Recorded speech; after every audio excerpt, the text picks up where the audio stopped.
আসসালামু আলাইকুম। আপনারা অনেকে জানেন যে আমি রঙিন মাছ পালন করে থাকি। আমার ক্ষুদ্র জ্ঞানের ছোট্ট একটা অভিজ্ঞতা আপনাদের মাঝে শেয়ার করি। এই যে ট্যাঙ্কটা দেখতেছেন, এই ট্যাঙ্কে আমার সাধারণত মিক্স গাপ্পিগুলো রাখা থাকে।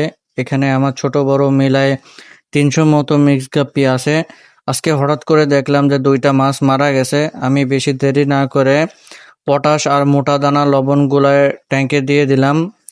পটাশটা মাছের জন্য খুবই উপকারী, কিন্তু এর পরিমাণ বেশি হয়ে গেলে আবার ক্ষতি। পটাশ দেওয়ার নিয়ম হচ্ছে উপর থেকে যেন নিচটা ভালো মতন দেখা যায়, এতটুকু থাকলেই ঠিক আছে। অতিরিক্ত হয়ে গেলে সমস্যা হয় আবার। আমি প্রথমে ট্যাঙ্কের নিচে যে ময়লাটা থাকে পাইপ দিয়ে ময়লাটা সুন্দর মতো পরিষ্কার করে নিছি।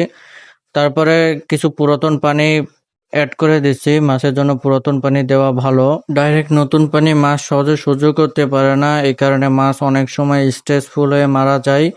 সবসময় আপনারা চেষ্টা করবেন পুরাতন পানি বা পানি কিছুদিন ঘরে রেখে তারপরে দেওয়ার জন্য। মাছে যদি কোনো সমস্যা দেখা দেয় বা একটা ট্যাঙ্কে একটা দুইটা করে মাছ মারা যাচ্ছে, সঙ্গে সঙ্গে 30% পানি বদলাই দেবেন। আর তারপরে একটু মোটা দানা লবণ পরিমাণ মতো, আর পারলে পটাশ দিয়ে দেন, এটা আরো ভালো হয়। অল্পতেই প্রতিকার করা ভালো। তো সবাই আমাদের জন্য দোয়া করবেন। আসসালামু আলাইকুম রহমতুল্লাহ।